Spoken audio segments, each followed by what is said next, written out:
Mamlaka ya maji safi na usafi wa mazingira Shinyanga SHUWASA imefanikiwa kutatua changamoto ya malalamiko ya wananchi upande wa huduma kwa wateja, huku mkurugenzi akiwataka watendaji wa mamlaka hiyo kuendelea kuimarisha huduma kwa wananchi kwa nao wanahitaji huduma kutoka kwenye taasisi zingine. Kutoka Shinyanga, Frank Mshana na taarifa zaidi.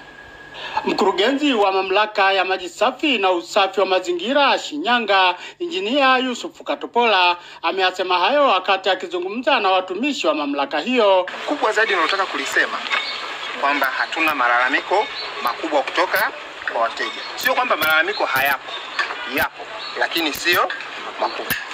Sisi tunahudumia watu kama ambavyo na sisi tukienda maeneo mengine tunafanyaje? Tunahudumiwa. Yaani sisi tunapojisikia vibaya tukuhudumiwa na watu wengine na wao ndo wanajisikia hivyo. Nao baadhi ya wakazi wa mkoa wa Shinyanga waliofika kutafuta huduma kwenye ofisi za mamlaka hiyo wakawa na haya ya kusema. Mimi naziona huduma za SHUWASA ziko vizuri na wanatuhudumia vizuri. Kama ukiwa bomba lako labda limeharibika, ukitoa taarifa wanakuja chapu. Kwa upande wake, mkuu wa wilaya ya Shinyanga Bwana Julius Mtatiro amewataka watumishi wa mamlaka hiyo kuweka nguvu kubwa kwenye upande wa huduma kwa wateja kwa lengo la kuondoa malalamiko yasiyo ya lazima kutoka kwa wananchi. Na mimi kipekee sana huwa napenda kuwakumbusha watumishi tuwekeze nguvu kubwa sana kwenye huduma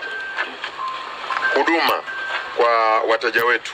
Mara kadhaa huwa tunaweza tukajisahau tukadhani kwamba sisi ni wataalamu, kwa hiyo hatupaswi kumsikiliza mtu mwingine. Kwa hiyo kati ya eneo ambalo tunapaswa kuwekeza nguvu kubwa sana ni hili eneo la huduma kwa mteja. Nikiripoti kutoka hapa mkoani Shinyanga, mimi ni Frank Mshana, ITV. Asante sana Frank kwa taarifa hiyo.